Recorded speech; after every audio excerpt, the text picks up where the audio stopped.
Welcome to our channel. ఈరోజు మనతో పాటు లైఫ్ కోచ్ రజితా మైనంపల్లి గారు అండ్ అడ్వకేట్. మనకి రెగ్యులర్గా వీడియోస్ అవి చేస్తూ ఉంటాం, మనం చూస్తూనే ఉంటారు. ఇప్పుడైతే ప్రస్తుతం ఒక బ్రేకింగ్ న్యూస్ చూస్తున్నాం. దానికి సంబంధించి మనతో పాటు మాట్లాడడానికి శశికాంత్ గారు కూడా ఉన్నారు. అండ్ ఇప్పుడున్న జనరేషన్ పిల్లలు ఎవరైతే ఉంటారో ఈ ఇన్సిడెంట్ నుంచి తెలుసుకోవాల్సినటువంటి విషయాలు చాలా ఉన్నాయి కాబట్టి ఇద్దరిని కలిపి టాపిక్ కింద చేయడం జరుగుతుంది అనమాట ఈ వీడియోని. ముఖ్యంగా మనం చూస్తూనే ఉన్నాం, ఒక యూట్యూబర్ చందు అనేటువంటి youtuber, he's a very good influencer. అంతకుముందు ఇన్సిడెంట్స్ తెలిసిన తర్వాత దాని మీద రకరకాల కథనాలు చూస్తున్నాం. అది కూడా నెగిటివ్ కామెంట్స్ ఎక్కువ చూస్తూ ఉన్నాం మనం. అయితే దీని వెనక జరుగుతున్నటువంటి ప్రధాన కారణాలు ఏంటి, అంటే పిల్లలు ఏం ఆలోచిస్తున్నారు, అక్కడి వరకు ఏ విధంగా వెళ్ళిపోతున్నారు, లైఫ్ను ఏ విధంగా స్పాయిల్ చేసుకుంటున్నారు అనేది ప్రస్తుతం మనం వారి మాటలోనే తెలుసుకుందాం. నమస్తే అండి. నమస్తే సార్. మేడం, అసలు ఈ ఇన్సిడెంట్లో మనం జనరల్గా మాట్లాడుకోవాలి అని అంటే ఏం జరిగి ఉంటుంది అండ్ ఎవరిది తప్పని అనుకోవాలి? పిల్లలు ఎందుకు అలా తయారైపోతున్నారు అంటే ఇంకొక లైఫ్ని కంప్లీట్గా క్లోజ్, బయటికి రాలేరు అనేటువంటి పరిస్థితి దాకా ఎందుకు వెళ్ళిపోతుంది? అంటే ఇమ్మీడియట్ ప్లెజర్స్, అంటే అప్పటికప్పుడు, అంటే దే వాంట్ ఇమ్మీడియట్గా హ్యాపీనెస్, అంటే నష అంటారు కదా. ఇంతకుముందు ఎప్పుడో ఒక చుట్టలు తాగేటోళ్ళు ఏదో తర్వాత అట్లా వెళ్ళి డ్రగ్స్కి వచ్చారు. దాని తర్వాత వేప్ అనేదో కొత్తగా వినిపిస్తున్నారు. అంటే they want more and more pleasure ఆ ట్రాన్స్లో ఉంచేది. If you take this person, ఎవరు సాయి చందన్ తీసుకుంటే, మీరు అన్నారు 2 వర్డ్స్ ఏంటి, YouTuber, influencer. What is this influencer అంటే ఇట్స్ అ బిగ్ రెప్యుటేషన్. అంటే నిన్ను అందరూ నువ్వు చేసే ఆకతాయి చేష్టలో, లేకపోతే ఏదైనా పనికొచ్చే వీడియోలో, లేకపోతే నువ్వు కాస్త నవ్విస్తున్నావో, కాస్త ఏదో అలా ఒక పబ్లిక్, ఒక సెగ్మెంట్ ఆఫ్ పబ్లిక్ నీకు కనెక్ట్ అయ్యారు. నౌ యువర్ రెస్పాన్సిబిలిటీ ఈజ్ చాలా హుందాగా బిహేవ్ చేయడం.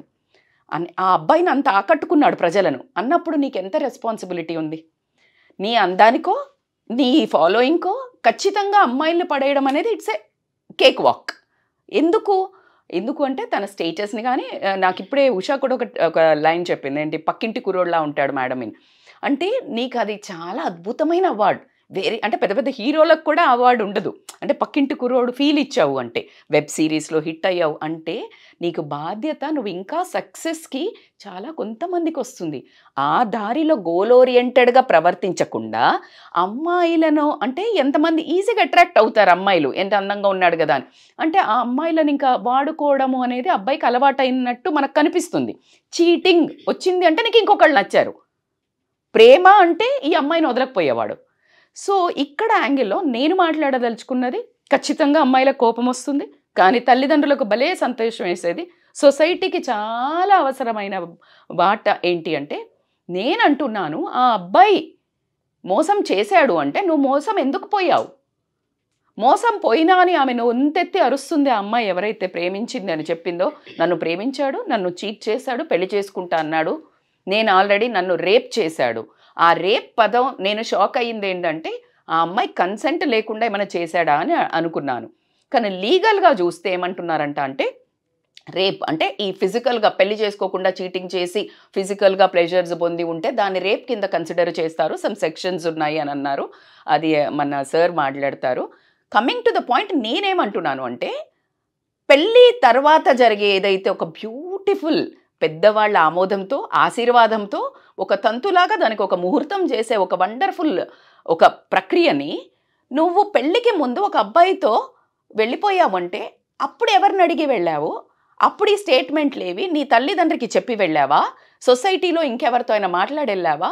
నువ్వు మోసపోయిన దానికి ఇంకా సిగ్గు లేకుండా నువ్వు అసలు నేను మోసపోయా, చీట్ చేశాడు, ఎవరిని అడిగి చేసావు? నువ్వు ఫిజికల్ రిలేషన్ దాకా వెళ్ళాల్సిన నమ్మకం నీకేం కనిపించింది? నీకు తెలీదా ఇప్పుడున్న కల్చర్? నీకు తెలీదా అబ్బాయిలు ఎలా ఉన్నారు? అసలు ఈ స్టేట్మెంటే రాంగ్ నాది. అబ్బాయిలే కాదు, పిల్లలు ఇప్పుడున్న జనరేషన్ ఎట్లున్నారు?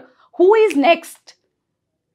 అంటే నీకు ప్రేమ అనే ఒక అందమైన పదానికి చాలా వికృతమైన రూపం మార్చి ఈరోజు లివిన్ అని మొదలుపెట్టి, ఆ లివిన్లో నుంచి నచ్చలేదు, సో వాట్, జీవితం అంతా ఎందుకు, సో వాట్, కరెక్టే. కానీ ఇది ఎక్కడికి పోతుంది ట్రెండ్? నువ్వు పుట్టిందే అమెరికాలో అయితే it's none of our business boss, maybe that is a culture there. But నువ్వు పుట్టింది ఇండియాలో, నువ్వు పుట్టిన నీ సంస్కృతికి నువ్వు ఏం మాట్లాడుతున్నావు, ఏం చేస్తున్నావు? ఇంకా నువ్వు సిగ్గు లేకుండా నీ తల్లిదండ్రులను రోడ్డు మీద వేసి నువ్వేదో వాడేదో పెద్ద నువ్వు ఘనకార్యం చేసినట్టు గల్లా పట్టుకొని నేను వైరల్ అయిపోతా. నీ కళ్ళల్లో నువ్వు ఫస్ట్ అద్దంలో చూసుకుంటావా? వాడు మోసం చేశాడు అంటే ప్రేమించి మోసం చేశాడు అను అట్లీస్ట్ వాయిస్ ఉంది మాట్లాడడానికి. అరే అలా చేస్తావరా అని వాడిని ఉమ్మేయడానికి శిక్ష కూడా వేస్తారు. అవన్నీ శిక్షలు కాదు. అసలు నువ్వెందుకు ఛాన్స్ ఇచ్చావు? మోసం ఎందుకు పోయావు అని అడుగుతున్నాను. ఈ ప్రాసెస్లో ఆడపిల్లలకు కానీ లేదంటే పేరెంట్స్కి కానీ ఏం చెప్తారు? ఇట్స్ ఎ బిగ్ వార్నింగ్ అండి. అమ్మాయిలకి వేకప్ గర్ల్స్, వేకప్. అండ్ ఎవరో కొంతమంది ఒక పార్షల్ సెగ్మెంట్ అమ్మాయిలు ఇలాంటి ప్లెజర్స్ కోసము లిమిట్స్ దాటి తల్లిదండ్రుల పెంపకాన్ని వేలెత్తి చూపుతూ ఛాలెంజ్ చేస్తున్నారు. తల్లిదండ్రులు రేపు పిల్లగాడిని ఎతకాలి అంటే కళ్ళు పెట్టి చెప్పలేని పరిస్థితి మా అమ్మాయి మంచిది అని అంత దౌర్భాగ్యానికైతే వెళ్తున్నారు నాకు. So what I mean to say is, తల్లిదండ్రులు వాచ్ మీ అమ్మాయిలు ఎంత దూరం వెళ్తున్నారో అని ఇంకా ఎక్కువగా వాళ్ళని గట్టిగా అదిమి పట్టుకొని వాళ్ళకు కల్చర్స్ కానీ ప్రేమ మీరు ఎక్కువ ఇవ్వండి. ఇలాంటి బరితగించిన వాస్తవాలకు వెళ్లకుండా నేను అర్థం చేసుకుంటాను, మేము ఎంత చెప్పినా వెళ్ళిపోతున్నారు, ఈ నైట్ లైఫ్స్ వచ్చాయి, వెళ్ళిపోయి మేము ఫ్రెండ్స్ అవుట్ అని ఇట్లా వెళ్తున్నారు. సో కాబట్టికే పేరెంట్స్ ప్లీజ్ అమ్మాయిలను స్టడీ అవర్స్కి వెళ్తున్నాము, ఫ్రెండ్స్తో నైట్ అవుట్కి వెళ్తున్నాము అంటే స్లీప్ ఓవర్ ఇలాంటివి చెయ్యకండి. సరే నైట్సే వెళ్ళకపోతే మామూలుగా సత్యపూసల్లాగా ఉంటారా అంటే అది కూడా నేనైతే చెప్పలేను. గర్ల్స్కి వార్నింగ్ ఏంటి అంటే it's a very bad thing. ఆడది అంటే అందం, స్త్రీ అంటే ఒక దేవత, ఒక గృహ, ఇలాంటి ఒక బ్యూటిఫుల్ టైటిల్స్. నీకు బస్సులో ఎక్కితే స్త్రీ కోసం సీట్ అని రాశారు అంటే అంత గౌరవం ఉన్న మన కల్చర్. నువ్వు పెళ్ళికి ముందే వెళ్ళి ఇవన్నీ చేసేసుకున్నాక నువ్వు మళ్ళీ ఎక్స్పెక్ట్ చేసేది ఏంటి? గౌరవము, రెస్పెక్ట్. నీకు ఒక హారతి ఇచ్చాలా, నీకు ఇప్పుడు నువ్వు ఏదో కేసు పెట్టంగానే నీకు ఒక వాడికి శిక్ష ఫస్ట్ నీకు పడాలా.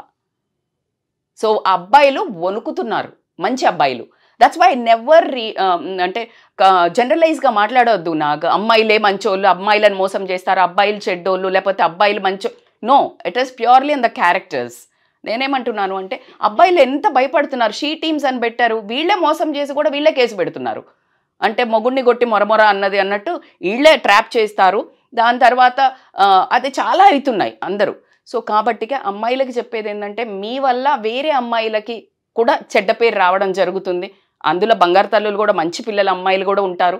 సో వాళ్ళని కూడా ఇట్లా అమ్మాయిలను నమ్మొద్దు అనే ఒక స్టాంప్ వేసినప్పుడు ఒక పెయిన్ వస్తుంది కదా ఆడవాళ్ళ మీద. అది చాలా బాధాకరంగా ఉంది. అండ్ తల్లిదండ్రులు అయితే విపరీతమైన స్ట్రెస్లో బతుకుతున్నారు. మనం చాలా వీడియోస్ చేసాం దాని మీద.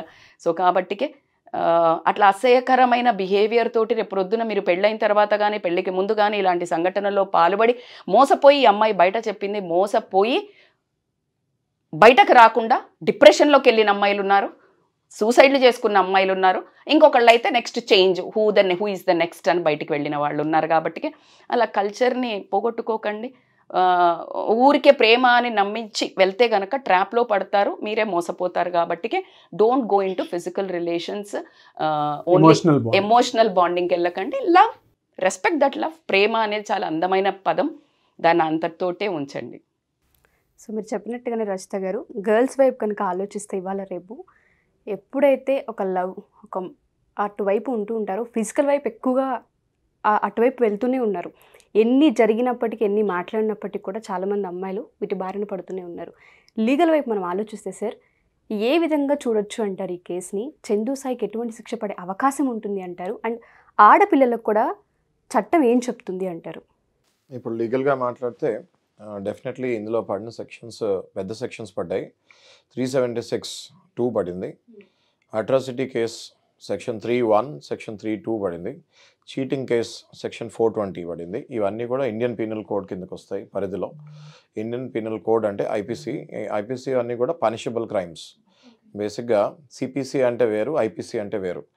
ఐపీసీ అంటే ఇవన్నీ పనిషబుల్ క్రైమ్స్ అండ్ ఇవన్నీ పోలీస్ వాళ్ళు డీల్ చేసే క్రైమ్స్. ఓకే, సో సివిల్ వేరు, ఇది వేరు. సో ఇవన్నీ అందుకే ఆ అబ్బాయిని ఇమీడియట్గా అరెస్ట్ చేసి చెంచల్గూడ జైలుకి పంపించారు.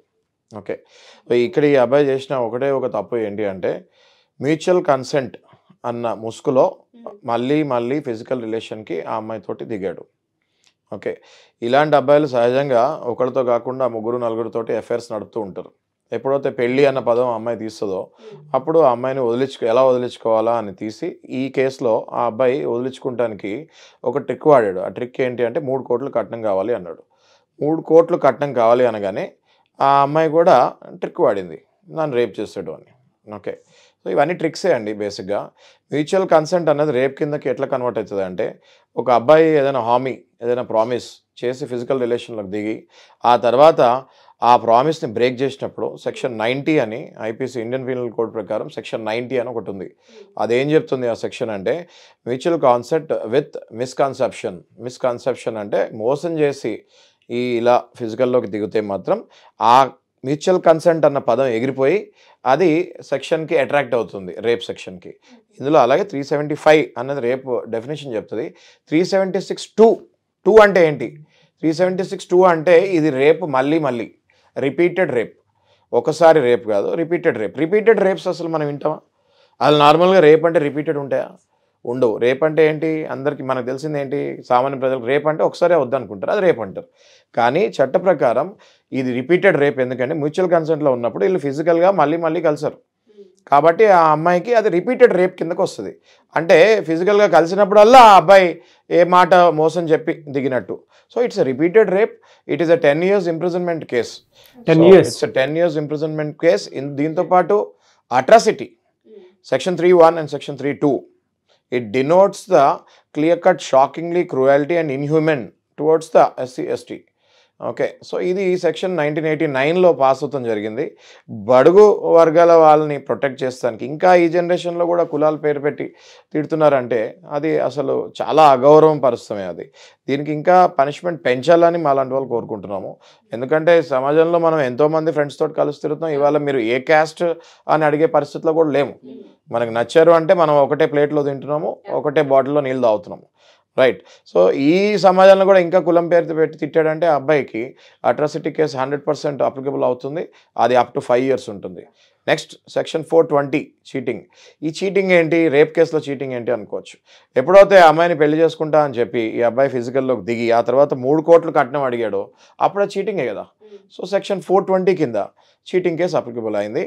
ఆ section 420 says very clearly up to 7 years imprisonment. It's a severe imprisonment with fine. ఈ 3 సెక్షన్లు కూడా పెద్ద సెక్షన్లు పడ్డాయి ఈ అబ్బాయి మీద. అందుకే చెంచల్గూడ జైలుకి ఇమీడియట్గా పంపించారు. ఈయనకి ఇప్పుడే బెయిల్ వస్తుందని నేనైతే అనుకోవట్లేదు. అంటే అన్లెస్ హీ కెన్ క్లియర్. చాలా సర్కమ్స్టాన్షియల్ ఎవిడెన్సెస్ ఉంటాయి రేప్ కేసెస్లో, చీటింగ్లో. ఇందులో ఈ కేసులో ఇంకోటి ఏంటంటే, A1 ఈ అబ్బాయి అయితే చందు సాయి, A2 A3 వాళ్ళ అమ్మ నాన్న ఉన్నారు, A4 A5 వాళ్ళ ఇంట్లో మెంబర్స్ ఉన్నారు. మొత్తం 5 మీద ఈ కేసెస్ పడ్డాయి. అయితే రేప్ కేసు వీళ్ళ మీద పడతాం ఏంటి అమ్మ నాన్న మీద అనుకోవచ్చు మీరు. రేప్ కేసు వీళ్ళ మీద ఎందుకు పడింది? పడలేదు. వీళ్ళ మీద పడింది చీటింగ్ కేసు. ఎప్పుడైతే ఆ అమ్మాయిని ఇంటికి తీసుకొచ్చి తల్లిదండ్రుల ముందు, అక్కా చెల్లెల ముందు పెళ్లి చేసుకుంటానని ఒప్పుకొని వాళ్ళు ఎప్పుడైతే ఓకే అన్నారో అప్పుడే వాళ్ళు ఒప్పుకుంటున్నట్టు అర్థం. ఎప్పుడైతే ఈ అబ్బాయి గొడవ పడ్డప్పుడు వాళ్ళు అడ్డు రాలేదు, వాళ్ళ పేరెంట్స్ కూడా అప్ టు 7 years ఇంప్రిజన్మెంట్ పడే ఛాన్సెస్ ఉంటాయి. మీరు చెప్తున్న దాని ప్రకారం ఇప్పుడున్న సమాజంలో ఇదే పేరుతో రిలేషన్స్ అని చెప్పి ఇంటికి తీసుకొచ్చి అమ్మాయిని పరిచయం చేసి వాళ్ళ అవసరాల కోసం వాడుకుంటున్నారా, వాళ్ళ సంతోషాల కోసం తిరుగుతున్నారనే విషయాన్ని పక్కన పెడితే ఫ్యామిలీ కూడా ఒక రకంగా కారణమవుతుంది. ఏం నేర్చుకోవచ్చు అంటారు ఆడపిల్లలు? కానీ అమ్మా నాన్న మీద ఈ కేసులో సెక్షన్స్ పడతాం చాలా మంచి పని అయింది. ఎందుకు రీజన్ అంటే, ఒక అమ్మాయిని ఒక అబ్బాయి ఇంటికి తీసుకురాగానే ఎంకరేజ్ చేస్తున్నారు ఇవాళ రేపు. ఇప్పుడు మా జనరేషన్లో అట్లా అమ్మాయిని ఇంటికి తీసుకురావాలంటే మేము భయపడేవాళ్ళం. ఒక అమ్మాయి ఎవరైనా వచ్చి మా అమ్మతో మాట్లాడాలన్నా మా అమ్మ కూడా అంత ఈజీగా ఒప్పుకునేది కాదు.